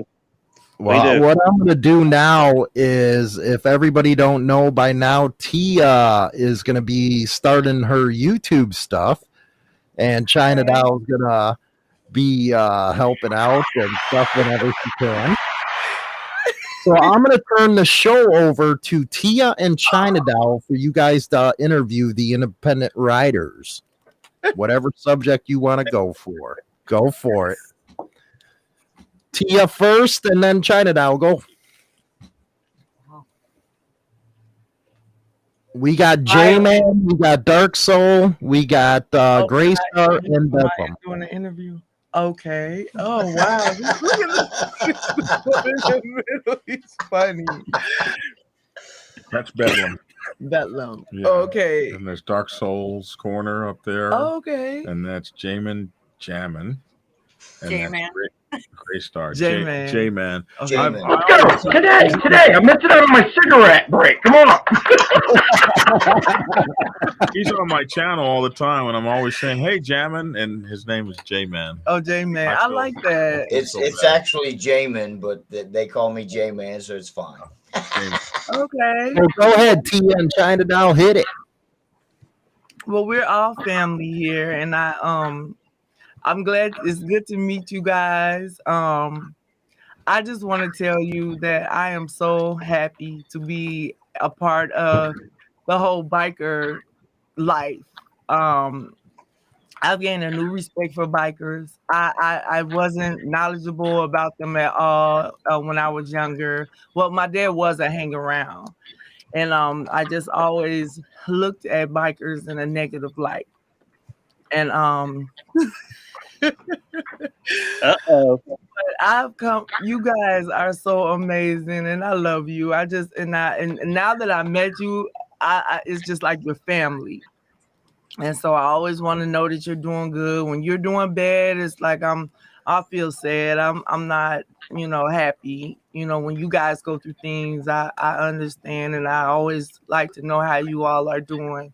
And I just want to say I'm just happy to be a part of this lifestyle. I can actually, when I see bikers on the road, I feel I just want to say, look, you be careful out here. Or anytime I see a biker, if we're in the gas station, I'm like, oh, you having fun today, just to say something to them, because I feel like, we share the road, and that makes us family. And after that, nothing else even matters. Religion. You're interviewing. Oh, okay. He's doing great, man. I don't know what to say. I'm kind of. That's Bedlam. Ask him. What are you talking about me, BD? Come on. Bedlam what? No. Oh, they all have channels? Yeah, they all have channels. Oh, okay. Okay, so I'll start at the top. Let me start with Darks. I'm blind. I'm sorry. Dark Souls corner. Dark Souls, yeah. What advice can you give me as an up and coming YouTuber or starting my channel? What's some good advice you can give me? Go ask me a Black Dragon, because I'm still learning this mess other stuff. I know a Gray Star have their thing going and stuff. I just figure out how to do thumbnails. All right. I still haven't figured out how to do them. Oh wow! Really? Learn something from doing this. Yeah, I've been working with Bride, Bedlam, and Gray Star, and of course Hollywood and Black Dragon when we can get on our YouTube seminars and try to get up to speed. As right now, I only have 7 subscribers to my channel. Couldn't go live with this broadcast because I don't have 100 subs yet. So hey, go to Dark Souls Corner. Well, you will one day. One day you'll be as big as these guys, and you'll be teaching people, and you'll tell them, I remember when I only had 7 subscribers. Yeah. So China Doll. What? Oh, hi guys. Hi, China. Hey. I know all these guys. All right, here's a question, and this has to do with y'all concealed carry thing. And I'm gonna nail Black Dragon first on this one. Oh, Now, yeah, big man. We got all these guys going, they get to concealed carry. Okay. Do they think of the mental status of the person applying for that piece? That's a good question. Or should they? Does who think of it? The the people giving them their concealed carry? Do they have some sort of thing where they have to have their mental status checked in order to get their piece? So in Georgia, as long as you have not been committed against your will, so if you have been committed, like if you go down and turn yourself into a mental hospital, that's not being committed against your will. So as long as you haven't been committed against your will, you don't have any oh my goodness, domestic abuse charges against you, and you're not a felon, then you can carry. Then you can carry concealed.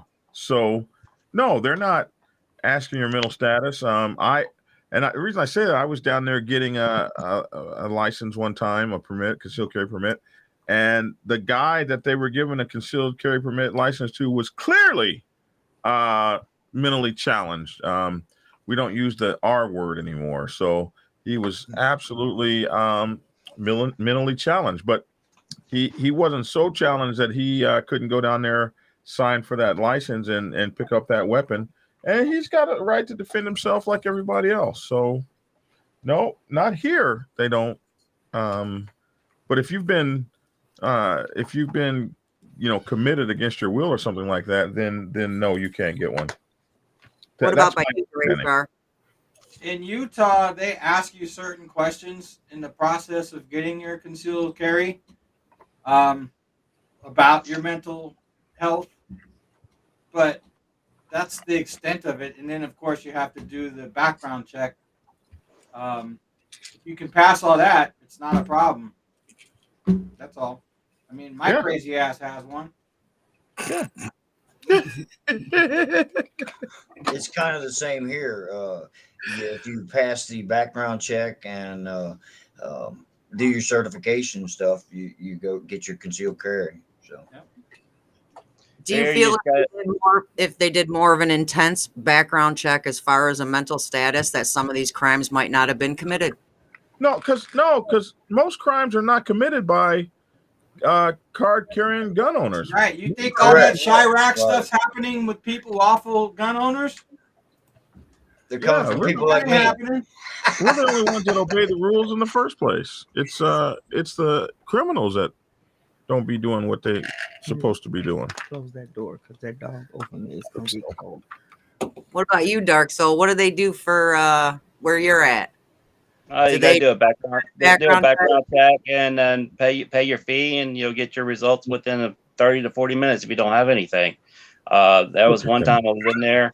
A guy was waiting 4 days.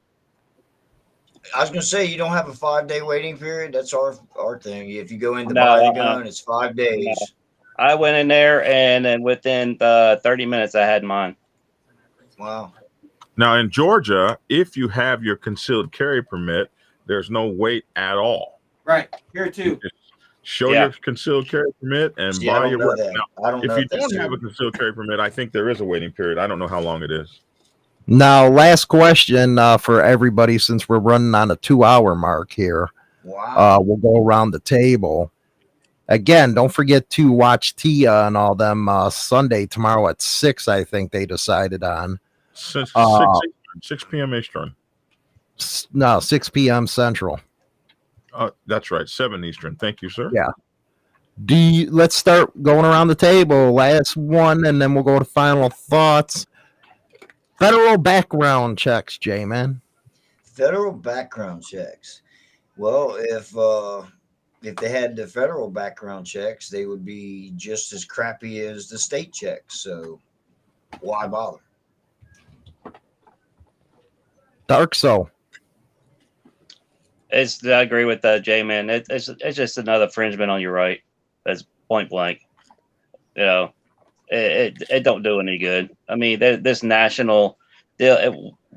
Why does the government need to be in your freaking back pocket anyways? They just need to stay the hell out of our lives and leave us the hell alone. Graystar. I ditto exactly what they said. Tia. I didn't hear the question. Federal background checks. Are you for or against them? Oh To get wow, weapons? to get a weapon. No, I'm not for it. Rock on. China? Why bother? Final thoughts on tonight's episode, J-Man. I thought we had a great episode. We should have kept Chris on here a little longer. I mean, he could have been in the debate with us. If you're going to carry a gun, you better know how to use it. You better have the training you need to use it. And the main reason I don't carry when I'm outside the house, Gray Star, is because I don't know if I'm, like I said, going to get drunk, going to get high, what have you. That's Dark my final Soul. Toby. What's the difference Toby. between federal background check and a national gun registry? It's basically the same, Toby. It's basically infringement either way it goes and stuff. Why the government needs to know what you have. It's none of their damn business. You know what? I want to give the real reason why. Let's get really into it. They want to know what you had because what does the Second Amendment really state? What does it really state? Is to make sure Protect to you keep from a them, tyranny government. yeah, an infringement government keeps them in check. What did Let's Go Brandon say? You better have an F-16 and a nuclear bombs. Come on. So I don't know, man. Before we came on the air and stuff, me and BD were talking about it. You might need some F-16s in the next couple of weeks, because they're pulling all our citizens out of Ukraine right now, and it looks like it's going to get down and nasty over there. Final thoughts, Graystar.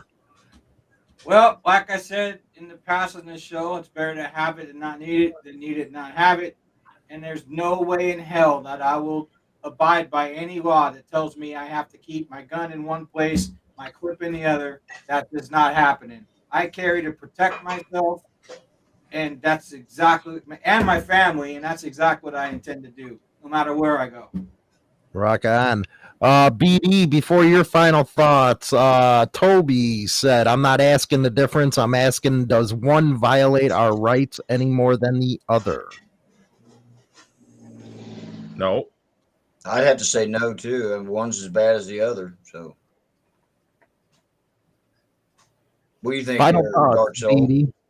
So I'm all for federal background checks if we can have a federal concealed carry. And then I'm down, bro. So we don't have to do all this state garbage, blah, blah, blah. Give me my carry permit and let me go wherever the hell I want to go in the entire country. Let me get on an airplane with it. Let me do my thing. Let me go through the airplane line quicker than everybody else because I got one on me right here, baby. And next time several guys want to take over an airplane, you got more, you got a few of us out there to be able to be like, no. Yeah, 9/11 would have never happened. Yeah. True. Tia, what's your final thoughts? Well, in order to operate a vehicle, you get a permit, and you have to undergo a certain amount of hours or training on the road and do the written test in order to get a driver's license. And I feel like to carry a weapon, that's just like operating a powerful, tool. And I believe that, as in law enforcement, no. Well, in law enforcement, you have to talk. Driver's licenses are not in the Constitution, honey. Let her talk. Let her talk. It's not a right, it's a privilege. If you get caught without a driver's license, you can possibly be sent to jail, right? You can get arrested for not driving, for not having a driver's license. Yeah, while you're operating a vehicle. We're going to talk about this. I think you should undergo a certain, like when you go to register for the fire, to get the permit, you should have been to the gun range. you should have watched certain videos. I think it should be a law about that. But You just and Jamin are the liberal cats on this no, stage. seriously, I do believe. I mean, he's asking me what I think. That's what I think. I think that you shouldn't. It just shouldn't be issued to anyone freely. But it's our Second Amendment right to bear arms, honey. The guy in the middle is totally. Everybody has their opinion. China down. But I do believe you should go in training. Like, it's just like you don't want someone carrying a gun that never went to the shooting range. You know, a lot of people. I grew up around a lot of gun violence, and a lot of people would, when they do the drive-bys and they shoot up on the porch, they're shooting grandmothers, they're shooting grandbabies. They never hit the person that they're aiming for. So I'm not saying that I'm not really talking about them, but I feel like just anybody who is issued a permit should undergo a certain amount of training. They don't give a police officer a gun unless you have went through certain training. Those people that are doing the drive-bys aren't legally possessing those that's what I'm saying. either. Not even, I was just giving you an example about them, but just imagine if you give a police officer a gun and say, "Oh, you're a officer, you can carry a gun," without having training. Just imagine if they had to shoot that firearm without training. You're gonna just, with all the police shootings out nowadays, I think they need more training. Come on, let's be real. Absolutely. I said you never get. Well, yeah. They do. They have to undergo training every year or every so often. It's really sad when they go taser, taser, taser, bang, and it's a gun. Yeah. China down. Your thoughts, and then I'll close her up. My thoughts on this whole ordeal is, if you respect your weapon, you need to respect your weapon. You need to know how to use it. And it's not always the weapon, it's the person. Well, it sounds like we got 3 for training. It's the definite person. The weapon never does the bad thing. It's the person using that weapon. Rock and roll. Well, that was a great show, everybody. Tomorrow, Black Dragon. What do we got going on with you, man? Oh, heck, we got the roundtable tomorrow, and to roundtable tomorrow, 8 p.m. Eastern, where you'll have all of us talking about biker club stuff. And then Tia at 7 p.m. Eastern will have the Biker Club Wives second installment. So that's really cool. Rock and roll. And then we got the neutral zone at 8 p.m. Central Standard Time, 9 p.m. Eastern. We're going to be talking about, the title is Bikers. They always defend the weak. It's going to be an incredible conversation about that one tomorrow. But it was a great show today. Hopefully you guys learned some stuff. It was a great debate. I love having debates on the channel and stuff like that. Don't forget to subscribe to Black Dragon's YouTube channel. And don't forget to buy the book. It is on Get the book. Anyway, thanks to the Independent Writers for another good one. We're out of here. Talk.